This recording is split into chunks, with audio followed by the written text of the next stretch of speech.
வெண்முரசு. குருதிச்சாரல் 21. வாசிப்பது சந்தீப். உபப்பிலாவியத்தின் அவையில் அரசியருக்குரிய பீடத்தில் முன்னரே தேவிகையும் குந்தியும் அமர்ந்திருந்தனர். அவைச்சேடி வழிகாட்ட தேவிகையின் அருகிலிருந்து சிறுபிடத்தில் விஜயை அமர்ந்தாள். தேவிகை சற்றே தலை தாழ்த்தி பிந்திவிட்டாய் என்றாள். ஆம் என்ற விஜயை துயின்றுவிட்டேன் என்றாள். தேவிகை புன்னகைத்து புரிகிறது என்றாள். அவள் கையை மெல்ல தட்டி விஜயை புன்னகைத்தாள். தேவிகை அவள் விழிகளுக்குள் நோக்கி தேவையிருக்கிறதே இல்லையா என்றாள். விஜயை தலை குனிந்து சிரிக்க அதிலும் இன்று என்றாள். ஏன் என்றாள் விஜயை. இன்று பால்ஹிகரைப் பற்றி பேசிக்கொண்டோம். விஜயை நெஞ்சு படபடக்க மெதுவாக என்றாள். என்ன மெதுவாக? அன்னை எதையும் கேட்க மாட்டார் என்றாள் தேவிகை.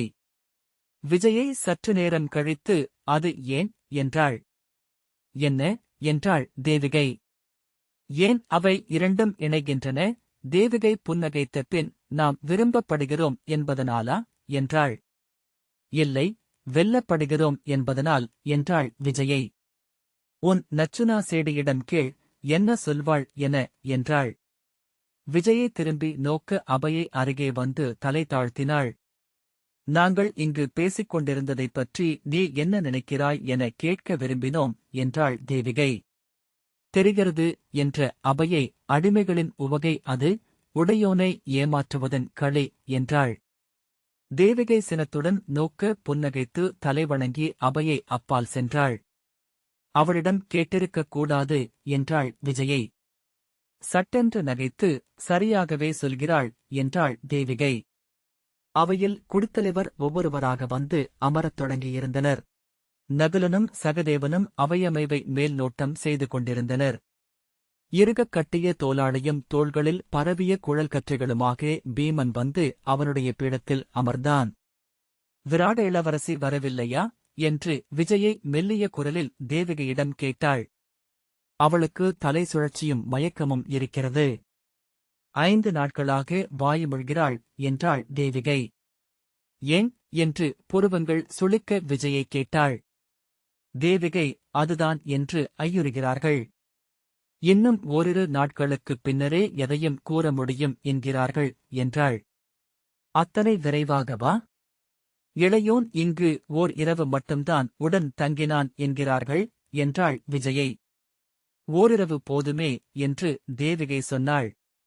ஆம், அதுவும் ஓர் அரசமுறைமை மட்டுமே என்றால் போதும் என்றாள் விஜயை. தேவிகை புன்னகைத்தாள். விஜயை திரும்பி அபயை நோக்கிய பின் விழிதிருப்பிக் கொண்டாள். அவர்கள் உரையாடுவதை உணர்ந்த குந்தி திரும்பிப் பார்க்க இருவரும் சொல்லடங்கி அமைதியாயினர். அர்ஜுனன் அவை புகுந்தபோது வாழ்த்தொலிகள் எழுந்தன. அவனை சுரேசர் அழைத்துச் சென்று பீடத்தில் அமர்த்தியதும் சௌனகர் அவை மேடை மேல் ஏறி அனைவருக்கும் வாழ்த்துரைத்து அரசரும் அரசியும் அவை புகவிருப்பதை அறிவித்தார். வெளியே மங்கல இசையும் குரவையொலியும் எழுந்தன. அவை எழுந்து நின்று வாழ்த்து கூவியது. சிறிய வாயிலினூடாக வந்த அறிவிப்பு நிமித்திகன் அவை நடுவே நின்று வலம்பொறிச் சங்கொலி எழுப்பி யுதிஷ்டிரரின் வரவை அறிவித்தான். மங்கலத்தாளங்களுடன் 5 அணிச்செடியர் அவைக்குள் நுழைந்தனர். இசைச்சுதர்கள் 7 முழங்கியபடி தொடர்ந்து வந்தனர். வாழ்த்தொலிகள் முழங்க அரிமலர் பொழிய கைகூப்பியபடி யுதிஷ்டிரரும் திருப்பதியும் அவைக்குள் புகுந்து வணங்கிய பின் அரியணையில் அமர்ந்தனர். சௌனகர் அரசையும் குடியையும் கோலையும் வாழ்த்தி மங்கலச் சொல்லுரைத்தார். அந்தணர் 3 எழுந்து வேதம் ஓதி கங்கை நீர் தெளித்து யுதிஷ்டிரரை வாழ்த்தினர். பொற்தாலத்தில் கொண்டுவரப்பட்ட மணிமுடியை சௌனகரும் தாமியரும் எடுத்து அளிக்க யுதிஷ்டிரர் சூடிக்கொண்டார். தாமியர் அளித்த செங்கோலை வாங்கி அரியணையில் அமர்ந்து சூழ்ந்திருந்த அவையினர் வீசிய மஞ்சள் அரிசியையும் மலர்களையும் தலை தாழ்த்தி பெற்றுக் கொண்டார். இந்தச் சிற்றூரின் அரசனென்று இருப்பது இழிவு, அதை அவர் உணர்ந்திருக்கிறாரா என்ன என்று விஜயை எண்ணிக்கொண்டாள். அக்கணமே திரும்பி விழிகளை சந்தித்து தேவிகையும் அதையே எண்ணுவதை உணர்ந்தாள். புன்னகைத்து முகத்தை திருப்பிக் கொண்டாள். உணர்வுகள் வெளிப்பட வேண்டாம் என்பதற்காக தலையாடையை இழுத்து மறைத்துக் கொண்டு கைகளை மடியில் வைத்தாள். வளைகள் குலுங்கிய ஓசை கேட்டு திரும்பிப் பார்த்த குந்தி அவ்வுணர்வுகளை புரிந்து கொண்டவள் போல ஒரு கணம் விழுநிலைத்த பின் திரும்பினாள். அவை வணக்கங்களும் குடியினர் அரசருக்கு திருமுன்வைப்பு அளிக்கும் சடங்குகளும் முடிந்த பின் யுதிஷ்டிரர் முறையான அரசாணைகளாக அந்தணர்களுக்கு கொடையளிக்கும் 3 நறுக்குகளை வெளியிட்டார்.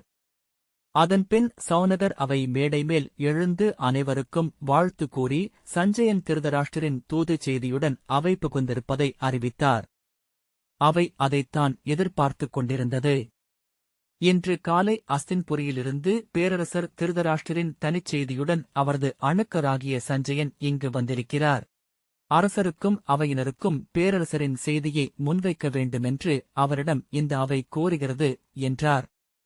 சஞ்சயன் சற்றே கூன் விழுந்த சிறிய உடலும் பெரிய குரல் வளையும் நரம்புகள் தெரிந்த நீண்ட கைகளும் ஒட்டிய வயிறும் கொண்டிருந்தான். ஒரு கணத்தில் வேத வேள்விக்குப் பிந்தைய பெருங்கொடையாட்டில் நிறையில் கை நீட்டி நின்றிருக்கும் 10,000 எளிய அந்தணர்களில் ஒருவனென்று எண்ணும்படி தோன்றினான்.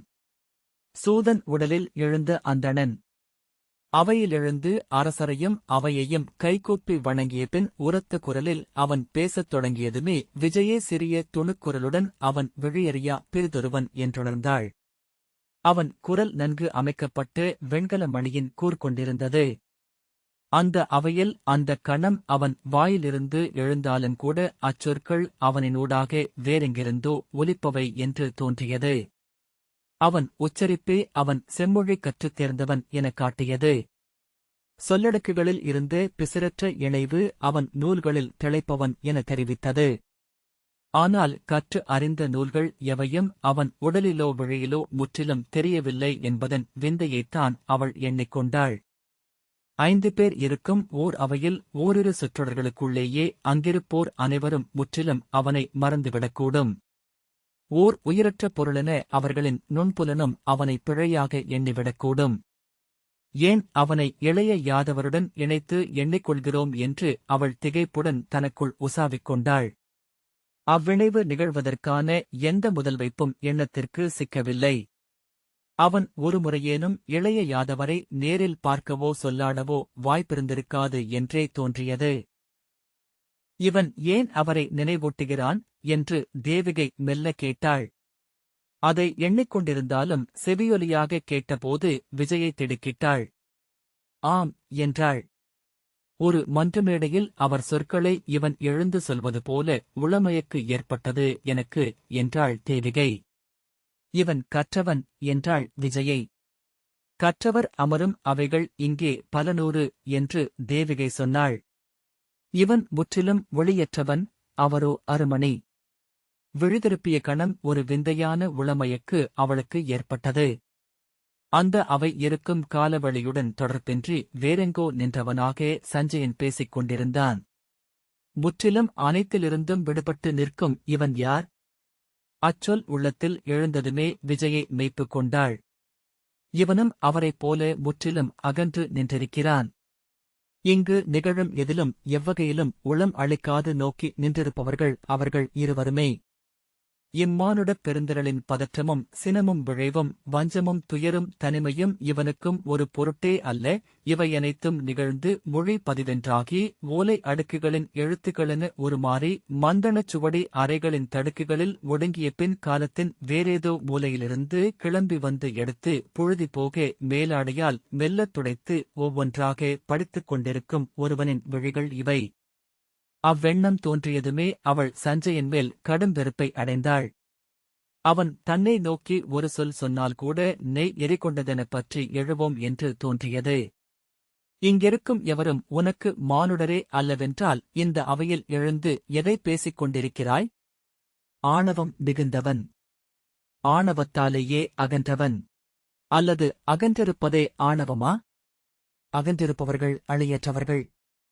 அன்பென்றும் வெறுப்பென்றும் விழைவென்றும் உறுதியென்றும் பற்றென்றும் மீட்பென்றும் இப்புவியுடன் தொடர்பு கொண்டிருக்கிறவர்கள் மட்டுமே நம்மிடம் பேச தகுதி கொண்டவர்கள். இவன் கருவறை தெய்வங்களின் இரக்கமற்ற குளிர்ந்துரைந்த கண்மை கொண்டவன். சஞ்சயன் முறைமைப்படி யுதிஷ்டிரரின் கொடிவழியையும் கோலையும் மணிமுடியையும் அரியணையையும் குடிச்சூழலையும் வாழ்த்தி முகமுனுரைத்தான். பாண்டவர் 4வரையும் அரசி திருப்பதியையும் தனித்தனியாக புகழ்மொழி கூறி வணங்கினான். உபப்பிலாவியத்தின் அந்தச் சிற்றவைக்கு வாழ்த்துரைத்த பின் தன் செய்திக்கு வந்தான். அரசருக்கும் அவைக்கும் என மாமன்னர் திருதராஷ்டிரின் தனிச் செய்தியுடன் இங்கு வந்துள்ளேன். குருமரபின் குருதி தொடர்ச்சியென இன்று எஞ்சியிருக்கும் திருதராஷ்டிரின் சொல் இந்த அவையில் என் நாவினூடாக எழுகிறது. சொல்லில் அமைகிறது ஆத்மா என்கின்றன நூல்கள். சொல்லென இங்கு அவர் அவை நிற்கிறார். அவர் வாழ்க்க. அவையோரே இங்கு வருவது வரை அச்செய்தியின் புறத்தை பேரவைக்கும் அகத்தை அரசரின் தனிச் சிற்றவைக்கும் அளிக்க வேண்டுமென்று பகுத்துக் கொண்டிருந்தேன். இக்கணம் இவ்வவையில் எழுந்தபோது ஒன்றுணர்ந்தேன். மாமன்னரின் அவ்வுணர்வுகள் அனைத்துமே பாண்டவ முதல்வருக்கோ இளையோருக்கோ மட்டும் உரியவை அல்ல, இப்பேரவை நோக்கி, இதன் பின்புலமாக அமைந்துள்ள பாரத வருஷத்தை நோக்கியே அவருள்ளம் வெளிப்பட்டிருக்கிறது என்றான் சஞ்சயன். அவையினரின் விழிகளை விஜயை நோக்கினாள். அவர்கள் எதை எதிர்பார்க்கிறார்கள்? அவர் இதற்கு முன் கூறா சொற்கள் ஏதும் இப்போது எழவில்லை. மேலென வெறும் விழிநீர் மட்டுமே அவரிடம் இருந்து எழுந்திருக்கிறது என்றான் சஞ்சயன். இங்கு நான் அவருடையதென சொல்லும் அத்தனை சொற்களும் விழிநீர் துளிகளே. பாண்டவ முதல்வரே, இளையோரே, தந்தையென எழுந்து நின்று உங்கள் தலை தொட்டு வாழ்த்தி குருவின் கொடிவழி வந்த திருதராஷ்டிர மாமன்னர் இவ்வாறு உரைக்கிறார். மைந்தரே, எந்நிலையிலும் போர் ஒழிக. போரினில் கொலை. கொலையில் நன்றென்றும் கொடித்தென்றும் இல்லை. உடன்பிறந்தார் குருதி கொண்டு எவரும் இப்புவியில் இன்பத்தையும் புகழையும் அடைய முடியாது. பின்னர் மண்டியிட்டு உங்களை அள்ளி நெஞ்சோடனைத்து கௌரவரின் தந்தை இவ்வாறு கோருகிறார். இனியவர்களே, களத்தில் என் மைந்தர் குருதி சிந்தி வீழ்வதைக் காணும் தீயோழை நீங்கள் அழிக்கலாகாது. என் மைந்தருக்கு எத்தீங்கும் நிகழலாகாது. எளிய தந்தையென என் கண்ணீர் உங்கள் காலடியில் விழுகிறது. ஆணை என்றல்ல, மன்றாட்டென்று என் சொற்கள் அமைக. அழிகூர்க. யுதிஷ்டிரா, உன் இளையோர் ஏவம் அம்பனைத்தும் என் நெஞ்சுக்கே என்றுணர்க. ஒரு சொல்லை நான் கோருவது. மைந்தர்களே, என் மைந்தர்களை கொல்லற்க. சஞ்சயன் கைகூப்பி தலை வணங்கினான். யுதிஷ்டிரரும் இளையோரும் அவையோரும் அச்சொற்களை முற்றிலும் எதிர்பார்க்கவில்லை என்று தெரிந்தது. சஞ்சயன் சொல்லி முடித்த பின்னரும் அவை ஓசையின்றி திகைத்து அமைந்திருந்தது. விஜயை பெருமூச்சு எழ அதை அடக்கியபடி தேவிகையை நோக்கினாள். அவள் விழிகள் பக்கவாட்டில் இரு பெரிய நீர்மணிகள் என மின்னிக் கொண்டிருந்தன. குந்தி அரக்குச் சிலை என அமைந்திருந்தாள். ஒரு கூட்டத்தின் அமைதி என்பது எத்தனை எடை கொண்டது என்று அவள் உணர்ந்தாள். அரசரையும் இளையோரையும் குடித்தலைவர்களையும் விழியோட்டி நோக்கிய பின் சௌனகர், இந்த அவையில் அரசர் எம்முடிவை எடுக்க வேண்டுமென்று உரைக்க விரும்பும் குடித்தலைவர்கள் தங்கள் எண்ணத்தை கூறலாம் என்றார். அதன் பின்னரும் குடியவை மெல்லிய மெய்நடுக்கு கலந்த அமைதியுடன் அமர்ந்திருந்தது. யுதிஷ்டிரர் மெல்ல அசைந்து உரைக்கப்பட்ட சொற்களுக்கு என்ன பொருள் என்பதை என் உள்ளம் இன்னும் கூட முழுதும் உள்வாங்கவில்லை. ஒன்று மட்டும் உரைக்கிறேன். தந்தையென எழுந்து நின்று திருதராஷ்டிரர் சொல்லும் ஒவ்வொரு சொல்லுக்கும் நாங்கள் கட்டுப்பட்டவர்கள் என்றார். அவை மெல்ல தளர்ந்தது. அது எதிர்பார்த்திருந்ததும் அச்சொற்களையே என முகங்களின் இயல்பு மீளல் காட்டியது. தந்தையின் ஆணையை மீறி ஒரு கணமேனும் எண்ண எனக்கு இயலாது. ஆகவே இக்கணத்தில் இந்த அவையில் பாண்டவ படைத்தரப்பு கௌரவரை போரில் சந்திப்பதென்னும் வாய்ப்பு முழுமையாகவே தவிர்க்கப்படுகிறது. அதை குறித்து எவரும் எச்சொல்லும் என்னிடம் உரைக்க வேண்டியதில்லை. பிறிதென்ன என்று மட்டும் நாம் பேசுவோம் என்றார். தான் வேண்டியதை உரைத்துவிட்டு நிறைவுடன் யுதிஷ்டிரர் கால்களை நீட்டிக்கொண்டார். மீண்டும் அவை அமைதி கொண்டிருந்தது.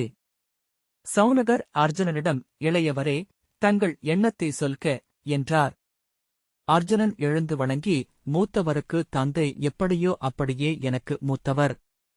அவரது சொல் எதுவோ அதுவே எனக்கு ஆணை. நான் உரைப்பதற்கு எதுவுமில்லை என்றான். சௌனகர் சகதேவனை நோக்கி, இளையவரே, உங்களை நோக்கியே இந்த அவை காத்திருக்கிறது என்று அறிவீர்கள் என்றார்.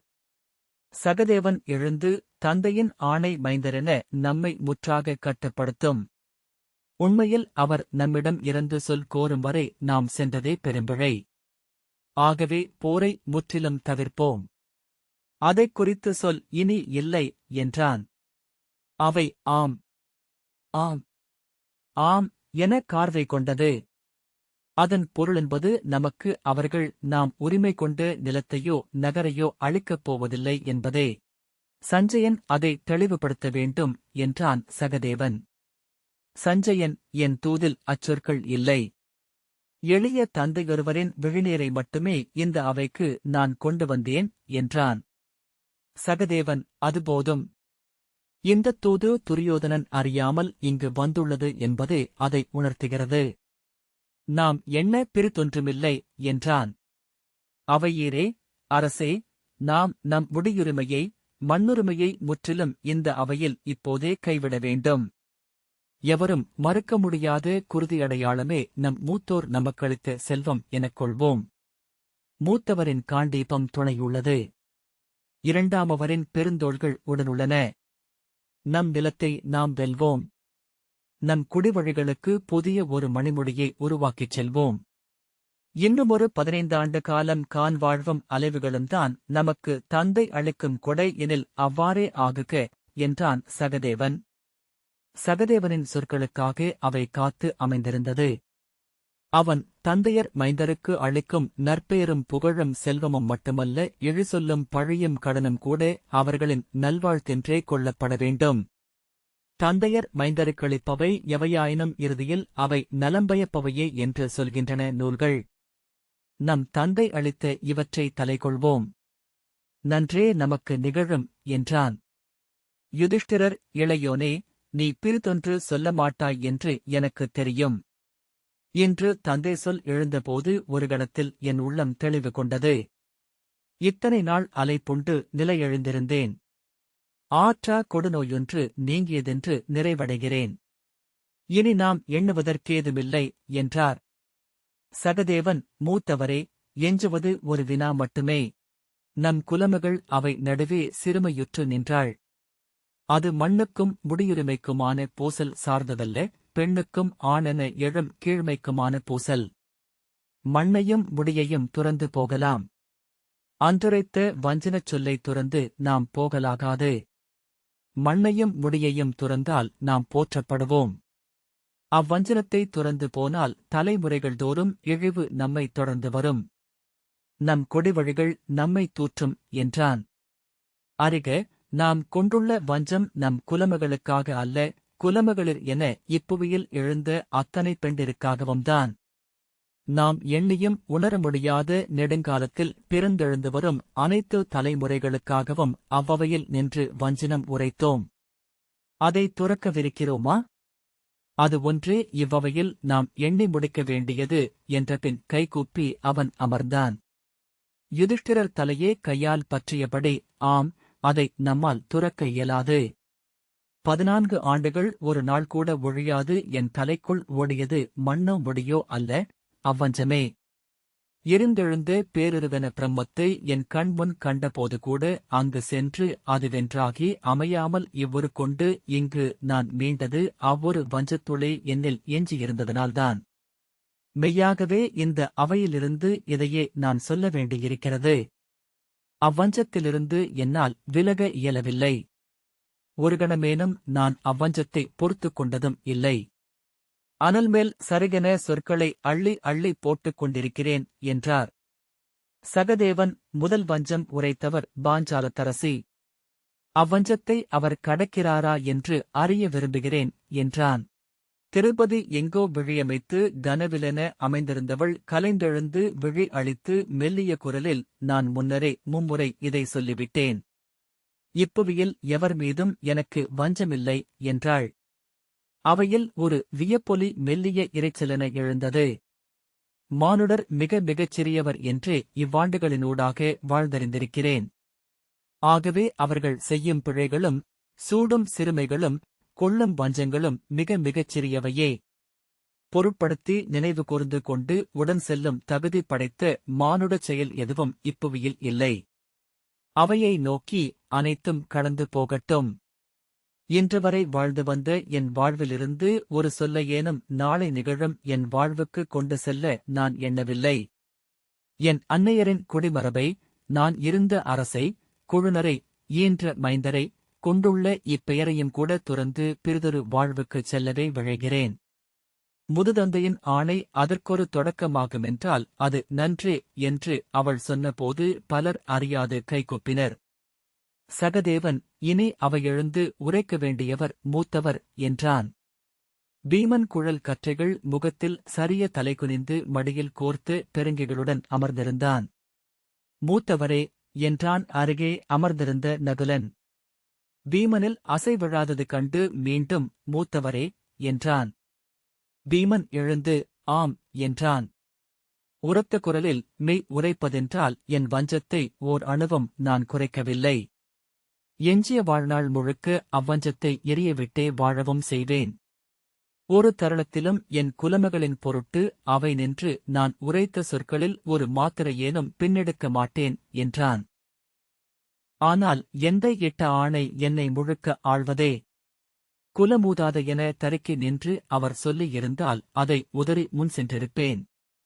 குலத்தின்மேல் சொல்லாண்மை அற்றவர் குலமூதாதை என்று ஆணையிடும் உரிமையற்றவர். குடிமூத்தார் என்றும் அவர் நின்று ஆணையிட முடியாது. ஏனெனில் குடிநெறியனைத்தையும் கைவிட்டுவிட்டு அங்கு அமர்ந்திருக்கிறார். ஆனால் மைந்தரை முன்வைத்து எளிய தந்தை என்று அவர் கூறிய சொல் என்னை முற்றிலும் ஆள்கிறது. எந்தையின் கண்ணீரை அருகிலென காண்கிறேன். அதற்கப்பால் ஒரு சொல்லும் என்னுள் இல்லை. சஞ்சயனிடம் திரும்பி சஞ்சயரே சென்று சொல்க, அவர் சொல் தலை கொள்ளப்பட்டது என்று. என் கை எத்தருணத்திலும் அவர் மைந்தருக்கெதிராக எழாது என்று. கூடவே இதையும் உரையுங்கள், அவர் மைந்தனாகிய நான் ஒவ்வொரு கணமும் அனல் பற்றி எரிந்தபடி எஞ்சிய வாழ்நாளெல்லாம் திகழவே அவர் ஆணையிட்டிருக்கிறார் என்று. உடல் நீத்து விண்ணேகிய பின்பும் கூட ஒரு கணமும் அமைதியற்றே இருப்பேன் என்று. மண்ணிலிருந்து வரும் ஒரு துளி நீரையோ அன்னத்தையோ ஏற்கும் தகுதியவற்றனாக மூச்சுலகில் வாழ அவர் எனக்கு ஆணையிட்டிருக்கிறார். அவ்வாணையம் தலை கொள்ளப்பட்டது என்று அவரிடம் சொல்க என்ற பின் திரும்பி அவையிலிருந்து வெளியே சென்றான். அவன் காலடியோசை அவைக்குள் எதிரொலித்து அடங்கியது. தொலைவில் அது நுண்ணொலியாக தொடர்வதாக விஜய்க்கு தோன்றியது. அவையில் நிகழ்ந்த எந்த உணர்வையும் பெற்றுக்கொள்ளாதவனாக சஞ்சயன் நின்றான். சகதேவன், அன்னையே, உங்கள் சொல்லும் எழுந்தால் அவை நிறைவு செய்யலாம் என்று குந்தியை நோக்கி சொன்னான். குந்தி தலை குனிந்து அமர்ந்திருந்தாள். விஜயை தேவிகையை நோக்க தேவிகை குந்தியின் கைகளை மெல்ல தொட்டாள். குந்தியின் விரல்கள் நடுங்கிக் கொண்டிருப்பதை விஜயை கண்டாள். சகதேவன், அன்னையே, இந்நிலத்தில் தொல்குடி முறைமையின்படி தந்தை சொல்லை மீற ஆணையிடும் உரிமை அன்னையருக்கு உண்டு. நீங்கள் உங்கள் மைந்தருக்கு ஆணையிடலாம். இக்கணமுதல் அவர் உங்கள் தந்தையல்ல என்று கூட சொல்வகுக்கலாம். உங்கள் சொல்லில் உள்ளது அவை முடிவு என்றான்.